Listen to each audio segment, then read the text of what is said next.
In today's show, it's time to look at the first round for fantasy basketball drafts, points leagues, category leagues, head-to-head, and roto leagues.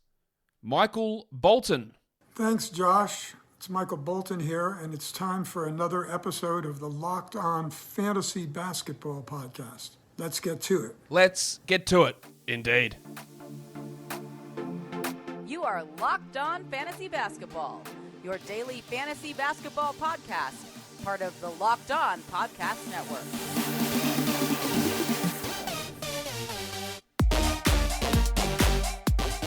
Hello and welcome to the Locked On Fantasy Basketball Podcast, brought to you by Basketball Monster. My name is Josh Lloyd, and I am the lead fantasy analyst at basketballmonster.com and at Yahoo Sports Australia. And you can find me on Twitter, as always, at redrock_Beeble, and on Instagram at Locked On Fantasy Basketball. Thank you for making Locked On Fantasy Basketball your first listen every day. We are free and we are available on all platforms. So, it's the first round. This video, actually we'll get to this in a sec. Information on the Locked On Fantasy Basketball Bowl, the 360-team league that I'm going to be running. It will come out later this week, starting in the show that I do on the Atlanta Hawks Fantasy Preview, where we go through ADPs and rankings and fantasy information for the Hawks. That's where the first lot of information for that will come out. Mock draft coming out today as well. I'll be tweeting information about that. You can go check that out to join it at Roto Mock Draft. But this show here, I'm recording this on the 12th of September. And this is sort of where my thoughts sit. Now, I'm going to do it for points, I'm going to do it for Roto, and I'm going to have more of an explanation for head-to-head category leagues towards the end. I think I'm doing this video because people want it, and we love looking at the big names, and we love looking at the first round guys. But people do really hyper-focus on the first round, when in general, these guys are all really good. Unless you're making a terrible, egregious error, they're really good. So, do I do Durant or Embiid? Okay, either one, I think you're going to be okay. Who's going to get hurt more? No idea. Literally nobody knows, right? Yes, you pick Jokic at 1, and there's other ways to look at things. But in general, that first pick, if you're following into a certain area, like 1 or 2 spots difference, it doesn't make that much of a difference. And we do hyper-focus on it, as I say, and do a whole show based on the first round. But we do hyper-focus on the first round. And by hyper, I mean a little bit too much about what we're doing in that first round. That's not where things are won and lost, unless a catastrophic injury hits and you've got no way of knowing that or predicting that. So in saying all that, I hope you stick around and watch the rest of the show as we talk about what I would do in the first round as we sit here September 9th, a couple of weeks away from training camps and about 38 days away from the start of the NBA season, where lots of stuff can change. So I'm not doing this based on current ADPs or anything like that, because it's based on what I think. And that will differ from ADPs. So in saying that, warning. Let's get it on, Gilly. Let's look at Yahoo points first. The top 3 picks. Again, I don't really think there's too much of an argument here. Big chungus, big chungus, big chungus, big. Jokic should go at 1. He will go at 1. Don't be surprised if he finishes at 2. They do have Murray back. They do have Porter back. Jokic saw gigantic leaps forward in so many categories last season. It might just be it might be tight. But you take Jokic 1. That's it. You just take him.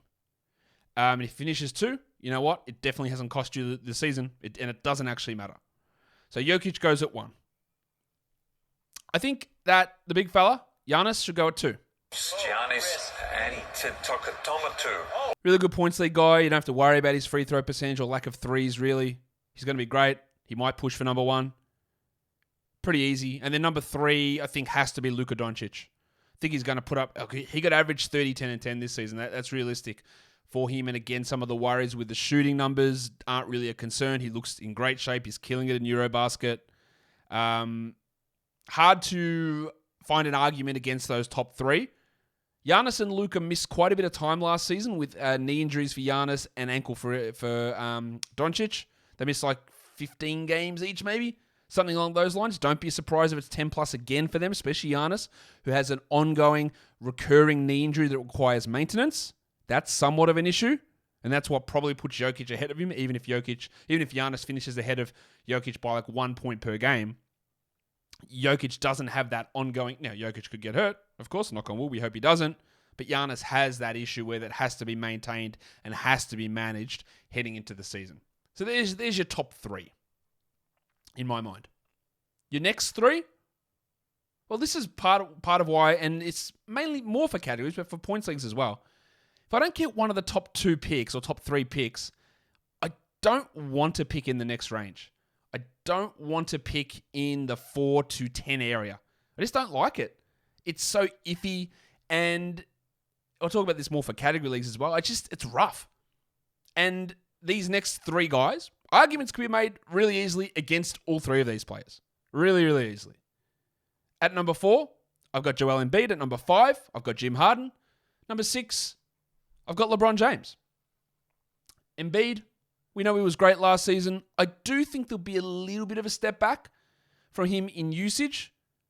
He played a lot of games last season, almost got to that 70. I think he played 68, and there was a couple of bullshit rests in there down the stretch, but he almost hit 70. Is there a guarantee of that? No. He's randomly broken his face, I think, 3 times over the course of his career. So random stuff happens that's not related to the back or foot issue or knee issue that are the troubling injuries. That's what the problem is with Embiid, is that you get these other annoying injuries that cost him time that are completely nothing to do with being injury prone or his fault. I've got him at 4. I've got Harden at 5. I am pretty big on Harden this season, as you're probably aware. I just think some of the shooting numbers for him last season were a large portion of that was the early crackdown on foul drawing, which they didn't then let go at the end of the season. And Harden was slow to adjust. And he was putting up some terrible shots, and his field goal percentage dropped way off. Harden was 9th on a per-game basis in fantasy points last season. I do expect him to jump up from there and be able to put up better numbers this year. I also think I have an element of confidence in his injury. I think the hamstring's fine. He looks in good shape. I'm not as worried about persistent rest or persistent sitting with Harden. Number 6 is LeBron, who we know was great. He was the 5th ranked player last season. He averaged 53 fantasy points. I do think he drops a little bit back from there. I also don't think he's going to be as limited in terms of games played that he was last season. He also played 37 minutes a night, which I just don't think is realistic for LeBron to continue. But him at 6, again, easily an argument not to have him there. You could have him at 10. I think he's a much better points league guy than category league guy, even though last season he did finish higher in category leagues versus points leagues. But this is where I mean, I feel okay about Embiid at 4. I don't feel great about Harden at 5. I don't feel great about LeBron at 6. But the other guys who'd be in the mix there, you'll see in a minute, who have got 7, 8, 9, I don't feel great about them either at that spot. It's a rough sort of position in the draft, and I don't like it. But I do like BetOnline. It's your number 1 spot for all of your pro and college football betting needs and sports info this season. As you're well aware, the Miami Dolphins are 1-0. My USC Trojans are 2-0. So we're rolling to start this football season, and you could be rolling as well, finding out all of the latest football developments, game matchups, news, and podcasts, including all of opening week games for the NFL. In fact, we've got a Monday night game tomorrow. The Broncos, let's ride, against the Seahawks. Broncos 6.5-point favorites. The total is 44. And you want to check out all of that info, you can check it out all over at BetOnline. It's your continued source for all of your sports wagering information, including live betting, esports, and scores. And it's the fastest way to check in on all of those sports and events, including Major League Baseball, MMA, boxing, and golf. So head to the website today or use your mobile device to learn more about the trends and the action. BetOnline is where the game starts. Is Kevin Durant the best player in the NBA? LeBron? Steph? Giannis? Jokic? Who is the most valuable NBA player this season? Locked On and BetOnline present the NBA Top 50 Most Valuable Players starting on September the 19th. Find it on Locked On NBA wherever you get your podcasts and on the old YouTube. All right. So 7, 8, and 9. At 7, I've got Kevin Durant. Durant has had just numerous injuries. Ankle, knee, Achilles. And it seems to cost him a lot of time. He's obviously great when he's on the court, and I could make the argument to have him at 6 ahead of LeBron. They're really, really close. I could make the argument to have him ahead of Harden at 5. They're really, really close. He's not quite as good in a points league, Durant, versus where he is in a category league. He was 6th last season in a points league. No problem having him higher than this. Number 8, I've got Jason Tatum.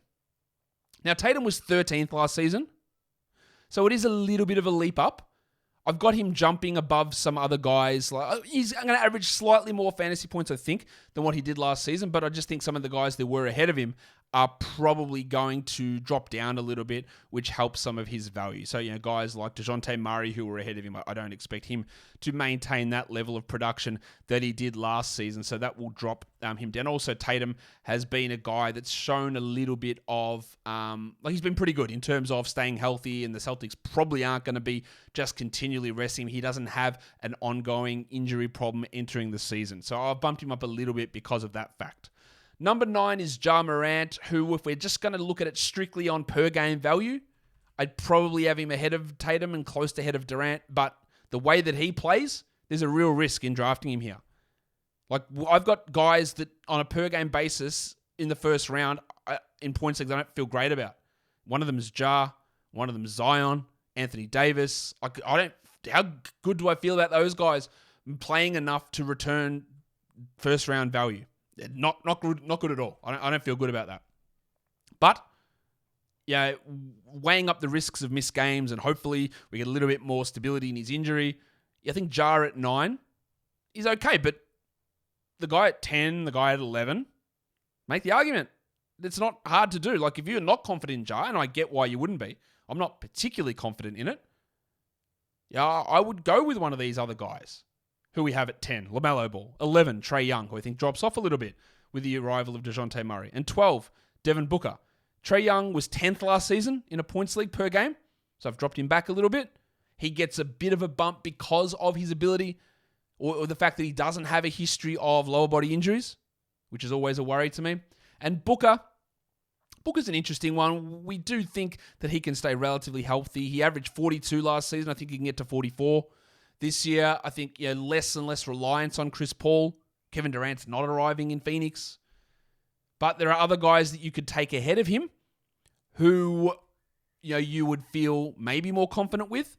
Like, I do expect someone like Zion Williamson to be a better option than Devin Booker on a per-game basis this season. Same as Anthony Davis. But I'm not going to pick them there. If you want to go balls to the wall, you could pick Zion at 12. It would be crazy. But you could. You could also look at maybe, see, a lot of the guys who are constants around this area, like Steph's not the best points league guy. Steph was 17th in per game points value last season. Towns was 12th. And I think they're going to take a step back this season. So so you'll see, Karl-Anthony Towns is not in the top 12 here. Because I do think that they take a step back and they weren't in that area last season anyway. So it is a little bit controversial, I guess, to have those guys missing from this group. Lillard's not the best points league guy either. He was 29th last season. We know it was a down year, but in the past, he's been like a 13, 14, 15 ranked player in points leagues. So while in general and category leagues, I do like picking towards the back end of the first round, it's not as strong in a points league, but you can get yourself, maybe Ja falls to 12. And you take him there. You got LaMelo, you got Trae, you got Devin Booker. You do have Towns and Steph who you can grab around that area. I think that's fair. Or if they go earlier, it pushes these better options like Tatum, Morant, LaMelo down into the back end of the first round, which I think is going to end up being pretty good value because you've got Steph going, ADP on Yahoo for Steph is at 6, and then you've got Towns at 8. So those guys are going to push ahead of some of these other players. So that does strengthen the back end of the first round.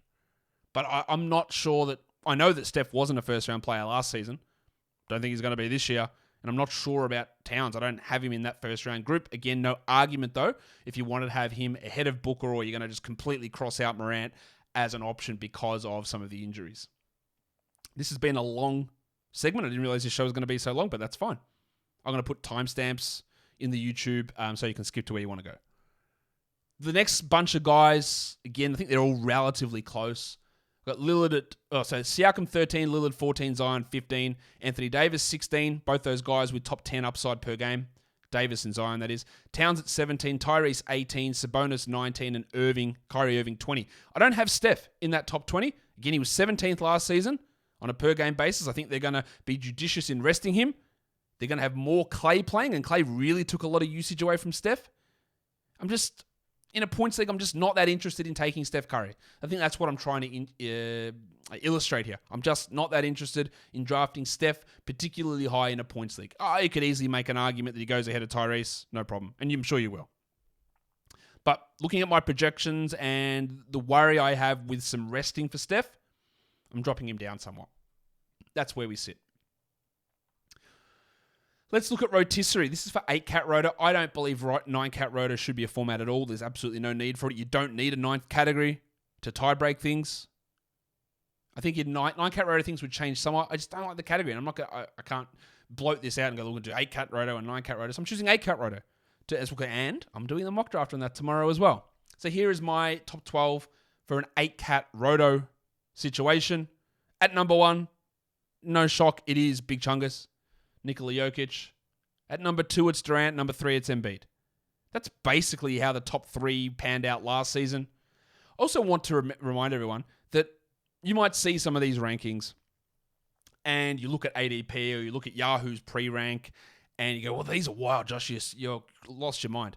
How often does the Yahoo pre-rank equal the order that players finish in? Never. There's always going to be surprises, surprise dropouts, surprise jump-ups. Brad Beal was going first round last season, finished like 50th. Lillard was going there, finished 29th per game. Yeah, Davis was like 18th per game. Shit happens. Things change. So I'm not trying to do things to be controversial. I'm just trying to put things out there. Go, well, this is how I've projected them out. It's how it's sort of come out. Trying to weigh numerous factors involved in it.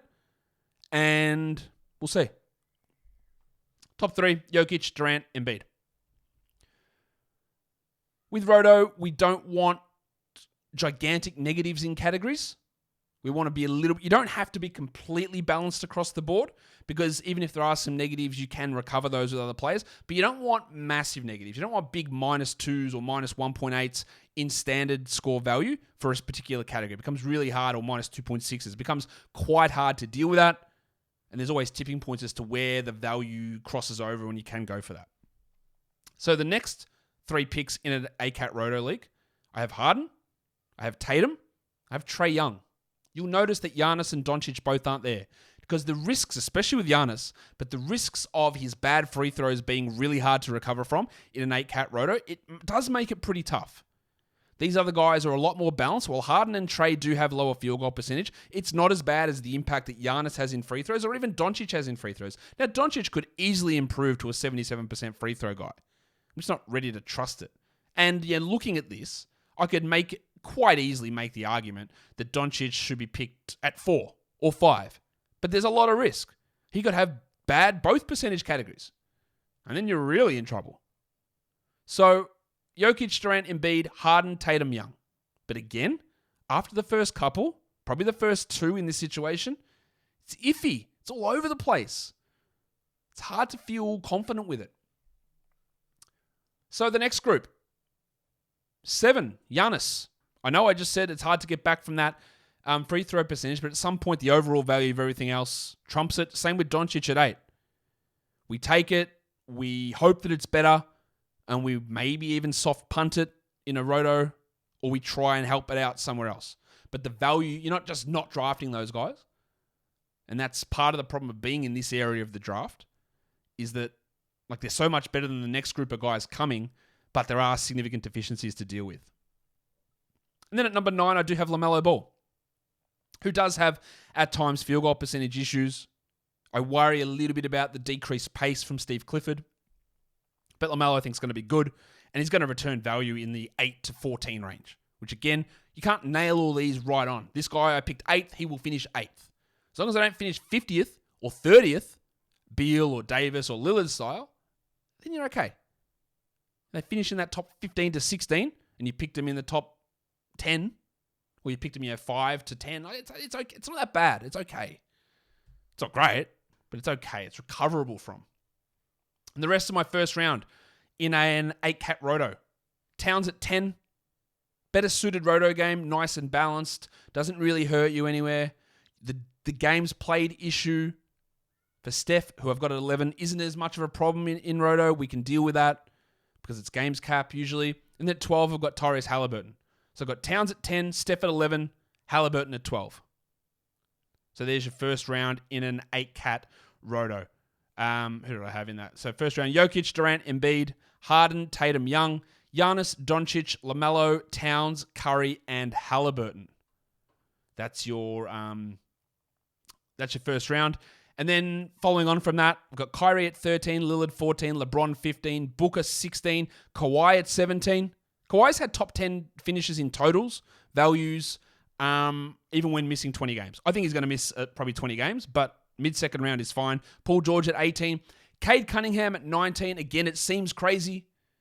He was like 51st or something last season, but we'll just look at what happened in 21-22, where LaMelo Ball and Tyrese Halliburton both jumped up and became top 20 players as second-year guys. Big moves happen. Am I planting my flag on Cade definitely doing it? Of course I'm not.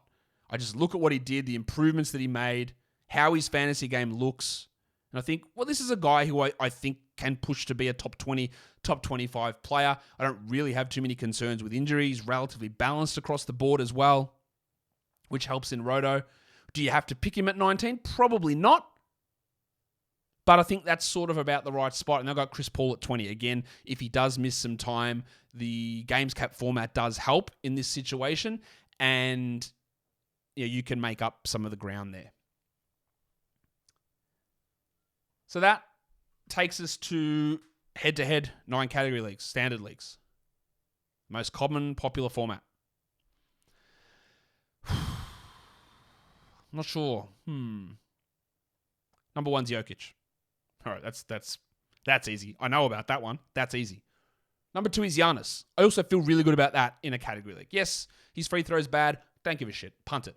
It's done. You forget that category. And if he becomes good at it, oh well, fantastic. I can get his threes later on. Giannis at 2, Jokic at 1. Happy with those. And then is where the trouble comes. At the moment, I have Harden at 3. Now, again, going by ADP, he's nowhere near that. People are not anywhere near as believing in James Harden as I am. James Harden was 5th last year, by the way, on a per-game basis. His ADP is... Well, actually, it's up to 5 on Yahoo. Interesting. He's ranked only 8th there. He was 12th. He's coming in. ESPN's actually got... Oh, I'm looking at the wrong bloke. Sorry. My bad. He's ranked 10th on Yahoo. He's 11th ADP. He's 12th on ESPN. Yeah, you get him at the end of the first round, it's a steal. But I feel like my level of confidence in him is pretty high. It's pretty high. I don't feel... Again, I'm not locked in on this. But I'd be okay with going this high with him. And I know there's going to be so many people in the comments, no way I'm taking Harden. Definitely end of the first round. He's lost it. He's washed. I actually don't think that's true. I think he's dropped off from 36 point per game average in Houston, Harden. I think he's going to be pretty good. And I know that he's done it for years and years and years where he's been this good. I'm okay. Number 4, I've got Durant. Again, just not sure about injuries. He played so many minutes down the stretch last season, but with a full and healthy Kyrie and a allegedly full and healthy Simmons, can they ease back on that? Durant at 3 is absolutely fine. So is the guy I've got at 5, Joel Embiid. Take him at 3 if you want. The Harden, Durant, Embiid group, I've got no problem with any of those going at 3. In fact, I've got Luka Doncic at 6. If you want to take him at 3, I'm probably not as into it. But a 30-10-10 season with 1.4 steals, 1.3 steals maybe, over 2 threes a game. And if the percentages get fixed, then it's clearly there. But that's what I mean. Like, the top 2 I'm okay with, but the next group, who do I pick at 3? I could pick Harden one day, Durant one day, Embiid one day, Doncic one day. Really easily. Really easily. I think that you've got those 2 at the top settled, I think. The next 4 can go in any order, really. I wouldn't make an argument vociferously against you for having any of those next 4 in any order. And if you wanted to even drop someone down a little bit, no problem. Again, this is a weird area. Looking at my next 3 coming up, people are going to have problems with this next 3 as well. Mainly because someone's missing out of it. Got Trey at 7. I'm not super confident with Trey. 2 years ago, when Bogdanovic and Gallinari joined the Hawks, he was 21st. He struggled, his scoring dropped off, but his shooting was abysmal. Last season, he picked his shooting back up, even though those players were still on the team, and he was great. Now he's got to deal with the arrival of DeJounte Murray, which does hurt him. It's going to drop some of his usage down, maybe some assists. But my hope with Trae is that he's good enough, and he is, that he can maintain some of that shooting efficiency, which was there last season but wasn't the year before. So I've got him at 7. I've got LaMelo Ball at 8. Again, I think that's probably fair. And I've got Lillard at 9. You can get Lillard in the second round in drafts, which is crazy to me. ESPN's got him ranked at 32, which is insanity. His ADP's 33 there. Yahoo's got him at 16 with an ADP of 16, and Fantrax has a 23 ADP on Lillard. That makes no sense to me whatsoever. Like, none at all. I think he's totally healthy. People have a really short-term memory. Lillard was hurt last season and was bad, therefore he is bad again. Do you have to take the risk on him at 9? You probably don't. You can probably wait and get him with your second pick, to be honest. But if I'm just looking at how am I valuing these players, which is exactly what I'm doing here, I think he's probably in this mix, in this 9 to 12 range. Yeah, I would clearly have him behind Trae and behind LaMelo, but in the 9 to 12 range. The other guy there's a couple of guys here you're going to say should be in this mix ahead of them. But again, in a head-to-head league, I'm looking more for strengths. In Roto, I'm looking for a little bit more balance, and your big deficiencies really hurt. In a head-to-head league, I'm looking for strengths. If someone's got a really bad category, it's not that much of a big deal. You can deal with it. You punt it, you forget about it, you build around strengths. So some of the guys who are a little bit more balanced, they fall somewhat. Some of the guys with some replaceable numbers can fall a little bit. So I've got Jason Tatum at 10. Now, I know there are people who will take Jason Tatum really high. That's fine. He was 14th per game last season. And yes, he was remarkably healthy. He doesn't come into the season with any injury, although he did have broken wrist or something in the offseason. I think that's no problem though. But there is no guarantee he stays healthy, as there isn't with anybody. He just doesn't have that risk of a problem already there. But where's the super big strength for him? His scoring's really good. Yes, we know that. That's probably his big strength. But he's just sort of average, lower steals, lower blocks, lower rebounds across the board. And there is a risk with Brogdon arriving that maybe some ball handling or assist opportunities drop a little bit for Tatum. He's a first rounder, and you'd probably just take him ahead of Lillard in most cases because you can get, you got Tatum at 10 or 9. You can get Lillard in the second round, which is be good. But with the way I'm valuing him, no. I've got Steph at 11. That's going to be controversial, I think. Steph was 9th per game last season. He had battled a toe injury. He's had ankle problems and knee problems and broken wrists. He's had a lot of injuries. He's 34 years of age. They just played well into June. They won a title. Clay's there for the whole season. DiVincenzo and Moody and Poole are all there to help. And they want to win it again. So he already sat some back-to-backs last season. I don't know if he'll sit all of them. But he'll sit some of them. And they got league highest 55. Oh, shit. League high 15 back-to-backs. So that drops him a little bit down for me. No argument if you want to take him higher. ADP's at 6. Probably wouldn't. But if you want to take him ahead of Trae or Lillard or Tatum, no worries. This is what I mean again when picking at the end. Look, you have to make that. If you're at 7, you got to make that decision, which is hard. You sit at 11 and you get one of Trae, LaMelo, Lillard, Tatum, Steph falling to you. That's great, isn't it? And then you get an early second round pick. That's why it's really good, I think, to be at the back end of the first round this year. Number 12, I've got Tyrese Halliburton. He was top 24 last season, despite playing 67% of the year for Sacramento. Maybe the Pacers tank. They're not really a super tanking team, though. They were tanking last year. He played 36 minutes a night. I think he's going to bump the usage somewhat. He's going to get good assists. The worry we have is that if the usage bumps, does efficiency drop and do steal numbers drop? That is possible, and it's happened a lot of times over the course of history. I think he's relatively okay around 12. But if there are other players you want to take there, no worries. I think he's a perfect turn guy for a 9-cat head-to-head league. Although you do have to watch the scoring. Now, the next thing I'm going to do is we're going to talk about pairing. People always ask for this. And if I reckon that first round picks get over or the focus on them is too much, pairing first and second round gets completely blown out of proportion. Completely. You focus on it way too much. It's just not as important as the amount of energy you devote to it. I'm going to go through and give you ideas here, but it's based on how I sort of rank these guys, and if the league pushed out to like 16 teams or 14 team leagues, where I would pick them. Except what I want to do with pairing first and second round is I just want to avoid a shit pairing. It doesn't have to be the perfect pairing. I just want to avoid a terrible pairing. Two guys that are going to miss tons of game? Probably not. One guy with good free throws and another guy that completely destroys them? Probably not. Like, I want to avoid bad pairings. You can make so many pairings work. It's really easy.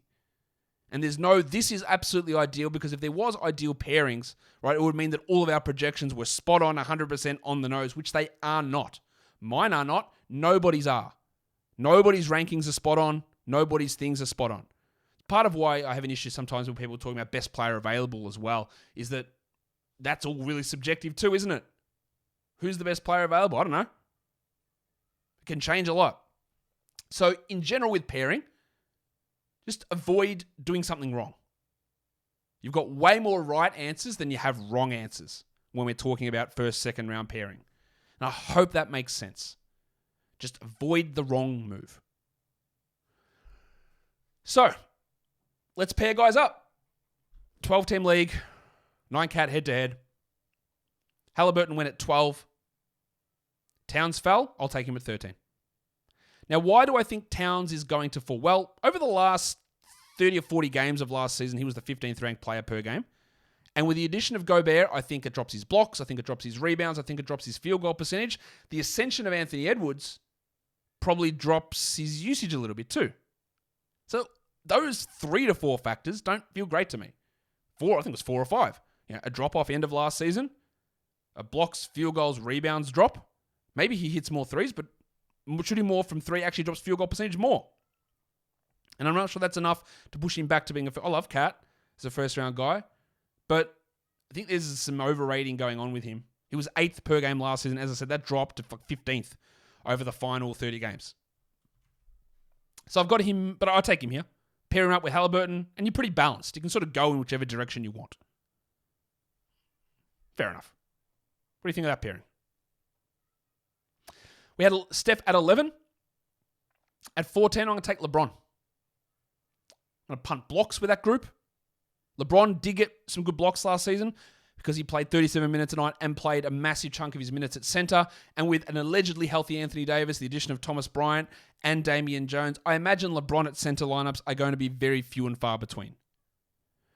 I think the Lakers team can be a little bit more competitive than last season, which means that LeBron, I think, will play through a few more of the ankle problems, unless they're really serious.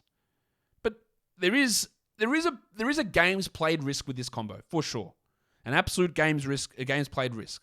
I think LeBron probably does play more than Steph, but there is a risk. I'm not denying that. But it's a nice pump blocks combination. At 10, we had Tatum. At 15, I'm going to take Kyrie. Is that high for Kyrie? Probably. I heard of Kyrie's ADP on ESPN is 50. His rank is 75. Now, let me just say this once and for all. His ADP at 50 is one of the most insane things I've ever seen. Kyrie Irving on a per-game basis last season was 7th. And I know he only played 28 games, whatever it was. He will play more than that this season. He's going to miss games in Toronto because of vaccine mandates. I'm not worried about, he's going to disappear and go to someone's birthday. I'm not worried about that, but stuff does happen to Kyrie. We know this. But part of the issue, again, with Kyrie in the past has been injuries, not just personal stuff. Someone said, how come you don't mention contract year with Kyrie? Because contract years are bullshit. Last year was also a contract year for Kyrie. Did he show that he cared about the money? I would suggest no. But this guy's easily a top 10 candidate per game. Too many question marks to put him there. But I will take him at 15. It's again, if you pick 10, 11, 12, the guys you can get 13, 14, 15, I think are going to be pretty good. And if we push someone like Lillard, who I don't think is going to go first round, he moves into that mix. So a Tatum-Irving pairing is probably a punt field goal grouping, which is a lot of these first-round guys. A lot of these first-round guys have some poor field goal percentage, including the next one. At 9, we had Damian Lillard. I'll take Paul George at 16. The punt field goals work. I'm not worried about Paul George, who missed 31 games last season due to a torn elbow ligament. I'm not worried about that flaring up. I think he will rest some games. I don't think he'll rest every back-to-back. I think he'll miss some of them. He's had some weird injuries, but I don't think it's anything where I go, well, he's just never going to play. The last couple of years have been rough, but I will happily take a flyer on Paul George, who I think will see the field goal percentage rise from where it was last season. His steals were great. He gets good assists. He will drop some usage for sure, but there's a weird spot middle of the second round after we pass that top 15. It gets a little bit weird. At 8, I had LaMelo Ball. At 17, I'm going to put Devin Booker with him. Good scoring numbers, solid assists from Booker. Probably a punt field goal group. Great free throws for both of them. Good 3-point volume. Good assists, as I said. Probably not the greatest in rebounds. Not great in blocks either. So there's some other categories you need to work on. But put them together. At 7 was Trae Young. At 18. I'm a fun guy. You're punting blocks with this group. How confident am I in Kawhi? Oh, not really. I think he's going to miss a lot of time. I think he's going to miss 15 to 20 games. But I also know that he can be the 6th best player per game. I don't know that he will because I think they'll be a bit cautious on usage and minutes, and they've got a lot of bodies and that around there. But again, at this is an iffy spot.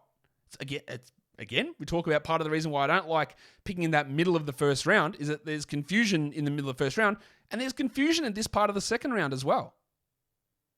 And it makes it tough. But I'll pair Trae and Kawhi. Now, the next one is controversial. But if you pick Luka Doncic at pick 6, your free throws are probably in question. People won't like this, but I'll take Rudy Gobert.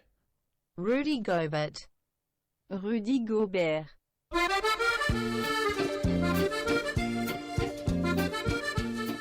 Now, last season, without even punting free throws, Gobert was 27th.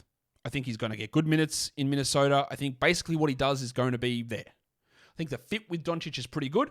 Not the concern that I have. You probably don't need to draft him here. His ADP is 27 on Yahoo. It's 26 on ESPN. It's 26 on Fantrax. So he's like an early third-round guy. But I think the fit with Doncic is great. Now, when I did my mock draft a few weeks ago, I screwed up. I should have taken him in round 3, and I didn't. All right, screwed up. Easy. Mistakes happen. But I've reassessed it, reassessed my projections on him. Again, it feels high. It feels like a reach. And you wouldn't put him with Trae. You won't put him probably with Jokic. That wouldn't make sense. I wouldn't put him with Harden. But I would with Luka. I wouldn't put him with Durant. But I would with Luka. So it's a little bit of best player available, a little bit of fit, a little bit of trying to figure it out. I think it makes sense. Maybe. Again, I could probably get him later. I'm just trying to look at how I project these guys out and where they sit. And Gobert came right here. Giggity. And the pairing fits. Not confident with it, though. Nor am I with this one.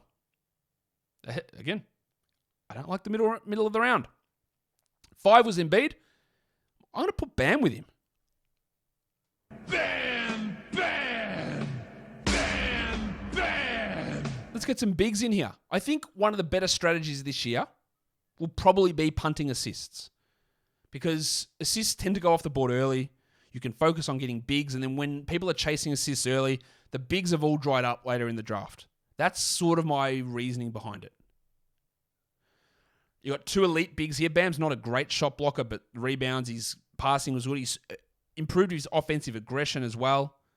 You are probably punting threes and maybe assists with this pairing, but get you 2 premium big men, especially if you're playing in a 2-center league. Getting these 2 guys here, I think they can fit together, and then you can build some other guys out around them in later rounds. The next one. At 4, we had Durant, and I think Cunningham. I think Cade fits in next. My name is Richie Cunningham. Again, like I said, Cade is risky. Cade's ADP on Fantrax is 45. It's 36 on Yahoo, and it's an insane 72 on ESPN. Insane. Like, you can, if you're playing on ESPN with a bunch of people who don't know their ass from their elbow, you can probably get Cade in round 5. All right, and there you go. Thanks, you won the league. Well, congratulations, well done. But against people who know what they're doing, that's not going to be the case. I like the value of his assists are good. I do think he's going to push into this area. You could probably wait and get him on the way back around in round 3, but I'm just trying to give an illustration of where I see the value and how it fits together, but reminding that you use it based on your draft room, based on your host site's pre-rankings and ADPs to see whether he can slide through. At number 3, it's James Harden, and I'm chucking him with Anthony Davis. I don't really see Harden as a massive injury risk. I do think the hamstring issue is fine. It's solved. I think he's okay. Davis, of course, just consistent lower body injuries. At some point, he will be healthy because he has been healthy. He has had multiple consecutive healthy seasons. And it's always some fluke bullshit with this guy. I think at 22, though, the value there, and I could have easily paired him, say, with Embiid at pick number 20, but an Embiid-Davis combination makes me shit scared for health reasons.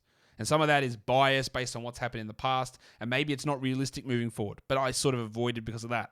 But I think Davis at 22, yeah, all right. Now this next one here, I was going to do something, and it would have been, and I said, Cade's probably gone a little bit early, Gobert's probably gone a little bit early. I had Giannis at pick 2, and I was going to say, you know what? Let's just go Zion at pick 23. But no one's going to take him there. In a points league, sure.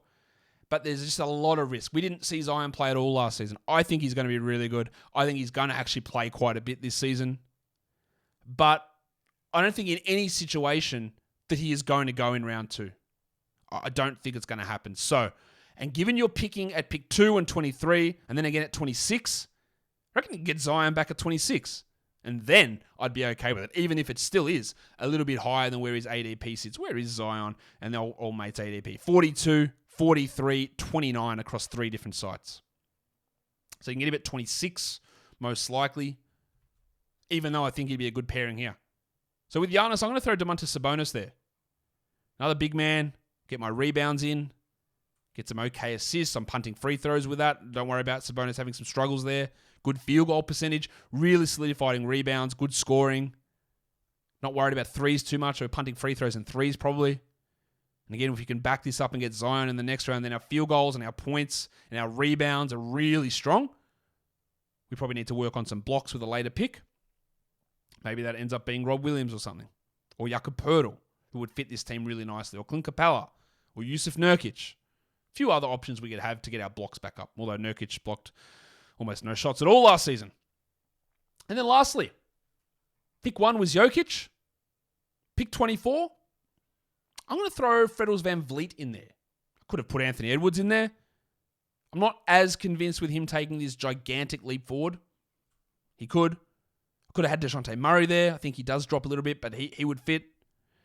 But I'm going to take Van Vliet. And remember, you get 24 and 25, so you could take Van Vliet and those guys that I just mentioned, whose names have completely just escaped me, even though I just said them. You got DeJounte Murray you could take there. Shai Gilgeous-Alexander would be in the mix around this area as well. Pascal Siakam, Anthony Edwards, Bradley Beal. All of those guys could be in the mix here next to Nikola Jokic. I'm going to take Van Vliet. They're both really low in blocks. Good steal numbers from Van Vliet. Jokic can deal with Van Vliet's poor field goal percentage and keep it strong. Right? Yeah, pretty strong. But again, there's numerous options you could go for here. And this really helps us get your assist numbers really strong after picking Jokic with pick 1. But as I said, don't stress the pairings too much. Don't stress them.